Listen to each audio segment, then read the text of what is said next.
Hello. It's a great honor to give this talk today. How many of you would like to be successful in life? Raise your hand, right? Well, actually, the two most important keys to success in life are intelligence and self-control. Guess which one you can do the most about? Self-control, right? There are pills to cure just about everything, but unfortunately, there are no pills to cure low levels of intelligence. My talk is going to focus on self-control. In the 1960s and 70s, a Stanford psychologist developed an ingenious way to measure self-control in children. He put a marshmallow in front of them and told the kids, you can eat it now if you want, but if you wait until I come back, you can have 2 marshmallows. He tested hundreds of kids and then did follow-up tests on them decades later. And what he found is that kids who waited for 2 marshmallows were much more successful in life. They had higher standardized test scores. They were more likely to graduate from college. They had happier marriages, lower divorce rates, lower obesity rates. The kids who ate 1 marshmallow immediately, they all went to jail. Just kidding. Just kidding.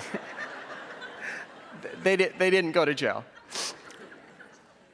But in one of these studies, the researchers found that the kids who waited for 2 marshmallows had more activity in the prefrontal cortex. That's the part of your brain in charge of thinking, reasoning, and emotional control. Psychologists call these executive functions. So poor self-control is actually responsible for many problems in life, and many of these are preventable, such as health problems, eating unhealthy food, not wanting to exercise, addictions to the internet or alcohol, tobacco, just to name a few.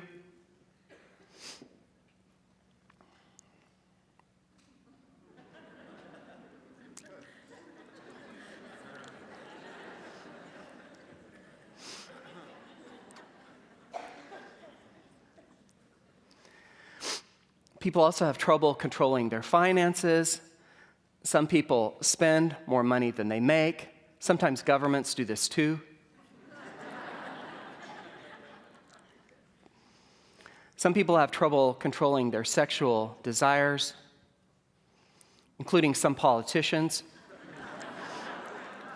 And this can lead to very difficult consequences. And people also have trouble controlling their anger. Indeed, anger is the emotion people have the most difficulty controlling. And sometimes anger can even lead to criminal behavior. For example, by far, the greatest cause of murder is anger. Really?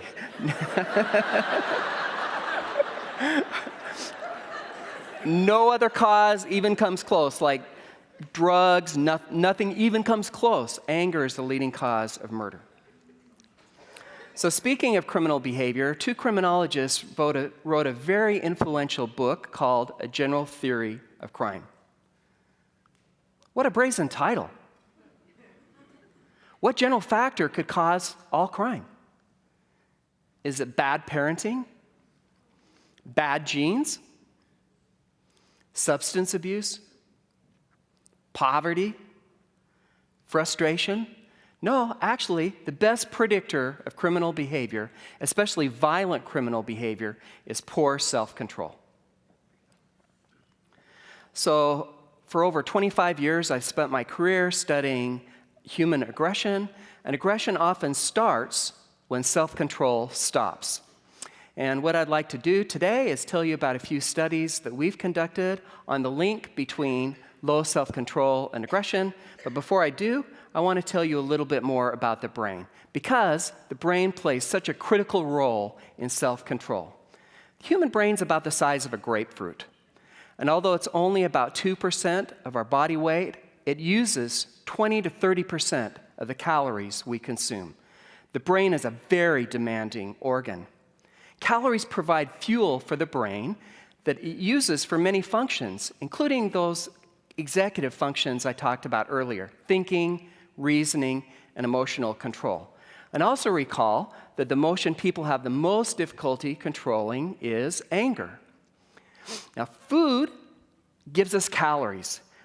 And I don't know if you've noticed this or not, but sometimes when people don't get enough food to eat, they have trouble controlling their anger. Hungry people tend to be cranky, irritable, angry. How many of you know what I'm talking about? I thought so. There's actually a term to describe this. It's called hangry. Hungry plus angry. Hangry. Now, we actually did the first experimental study to test whether hangry is a real thing. And I'd like to point out it's really important that we use science to test what ideas are true and which ones are false, rather than relying on hunches, intuitions, gut feelings, common sense, instincts, because those can differ dramatically for different people, and they can often lead us astray. So I'd like to tell you about our experimental study on hangry. Participants were college students. They fasted for food and water for 3 hours before they came into our lab. That's a very long time for college students. First, they participated in what they thought was a taste test study, and we randomly assigned them to drink lemonade that was either sweetened with sugar, which has calories and therefore provides fuel for the brain, or the lemonade was sweetened with Splenda, a sugar substitute with no calories and hence no fuel for the brain. And in blind tests, people can't tell the difference between the lemonade sweetened with sugar and the lemonade sweetened with Splenda. Well, then we had to measure aggression. This is kind of tricky, right? Because researchers can't just give participants guns and knives and see what they do with them. So researchers have to come up with safer ways to measure aggression.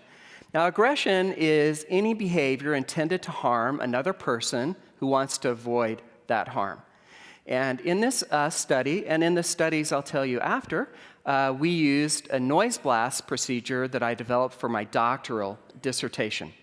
So let me tell you about this noise blast procedure. And in this procedure, participants compete with an ostensible opponent to see who can press a mouse button faster when a target square turns red. The winner gets to blast the loser with loud noise through headphones. The noise levels range from level 0 to level 10. We included 0 because we didn't want to force people to behave aggressively. If they don't want to behave aggressively, they don't have to. They can just choose 0. Level 1 is 60 decibels, 2, 65, 3, 70, 4, 75, all the way up to level 10, which is 105 decibels. That's about the same volume as a fire alarm going off directly into your ears through headphones. The winner also gets to control how long the loser suffers by setting the noise duration from 0 seconds to 5 seconds. Now, the noise is a combination of noises that many people really hate, like fingernails scratching on chalkboards, dentist drills, blowhorns, sirens, and they do this task 25 times so we can get a more reliable measure of aggression. So I know you're dying to hear this noise, so actually I have a sound level meter, so I can tell you how many decibels this is. Okay, so here you go.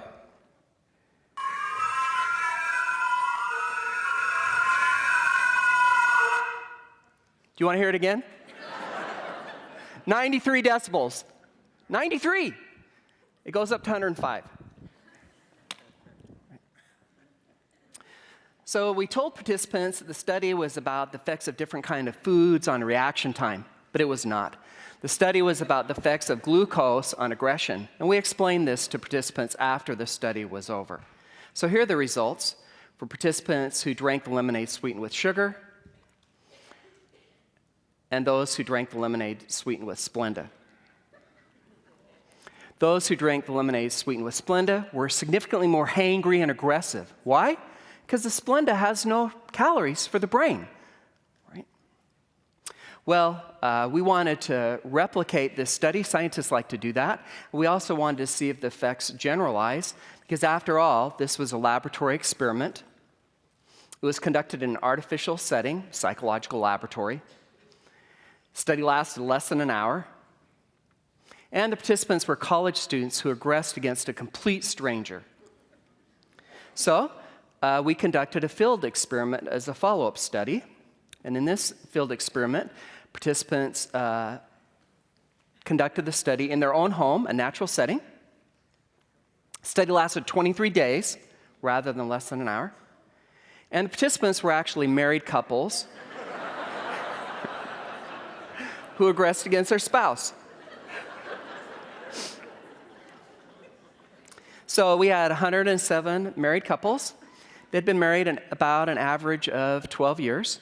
And on day one, we brought them in our lab. We gave them a standardized measure of marital satisfaction. We wanted to control for this because couples who are satisfied with their marriage may be less angry and aggressive with their spouses than those who are not. We also gave them a blood glucose meter. We showed them how to use it. We sent them home with it. And for the next 21 days, they measured their blood glucose levels every morning before they ate breakfast and every evening before they went to bed. We also gave each person a voodoo doll, along with 51 pins. We told them that this doll represented their spouse. And every night before they went to bed, they stabbed between 0 and 51 pins into the doll, depending on how angry they were with their spouse that day, right? They did this alone with their spouse not being present. And we actually developed this voodoo doll task, and we validated it in several studies involving couples. We like it a lot because it's an objective measure. You can count the number of pins between 0 and 51. It doesn't use self-reports, and also it takes some effort to put the pins in the doll. One participant stabbed all 51 pins in the doll on one of the days.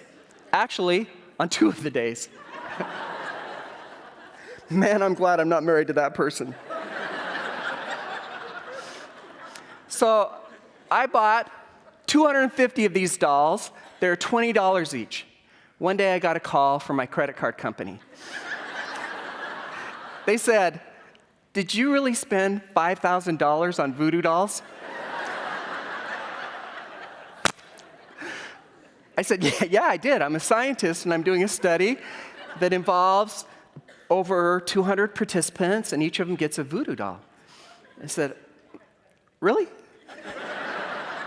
I said, "Yeah, really." They said, "Okay." It seemed like a suspicious charge to us.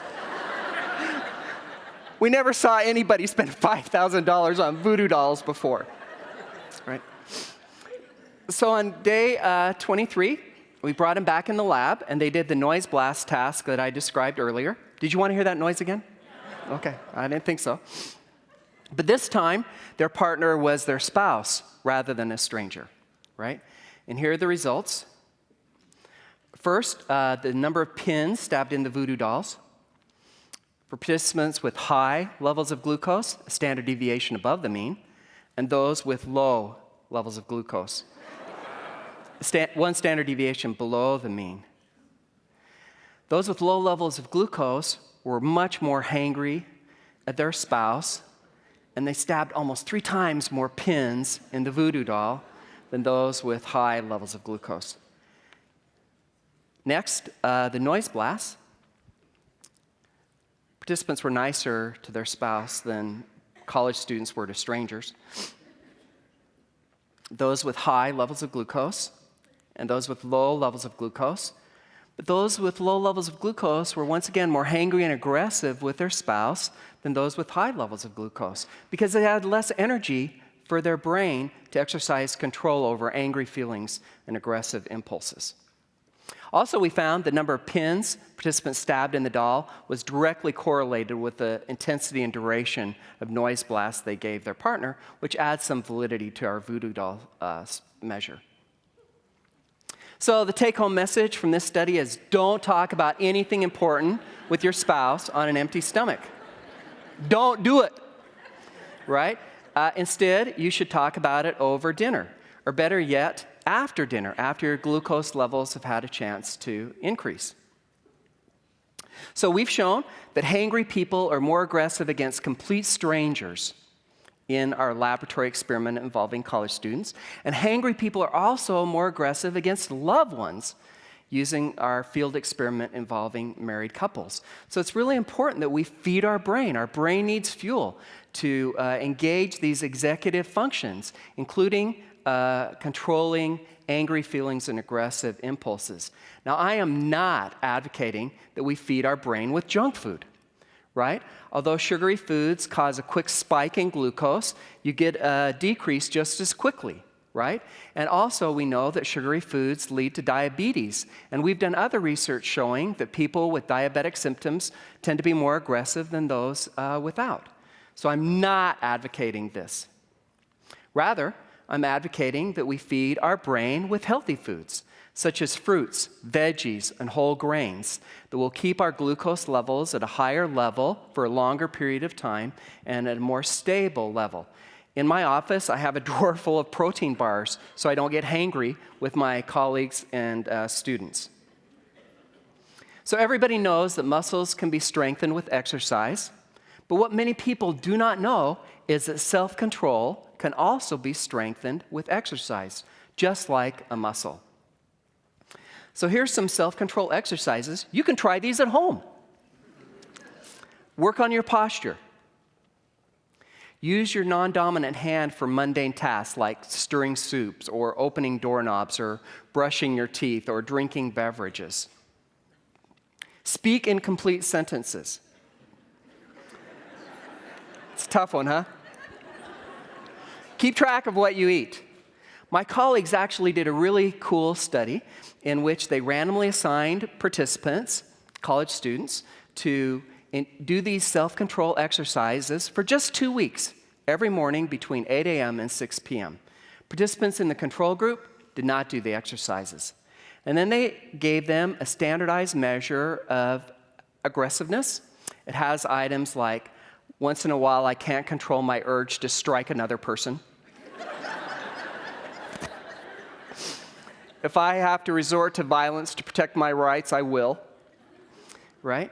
And then after 2 weeks, they came in the lab and they did the noise blast task that I described earlier. Don't worry, I won't give you those noise blasts. And here are the results. As you can see, those in the control group, the more aggressive they were, the louder and longer noise blasts they gave their partner. But check this out. After just 2 weeks, those in the self-control exercise group were significantly less aggressive than those in the control group.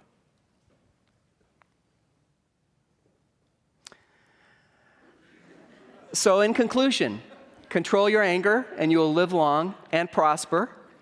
Like I said at the beginning, the 2 keys to success in life are intelligence and self-control. And although it's difficult to raise your intelligence, you can increase your self-control by engaging in the exercises I described and by not being hangry. Thank you.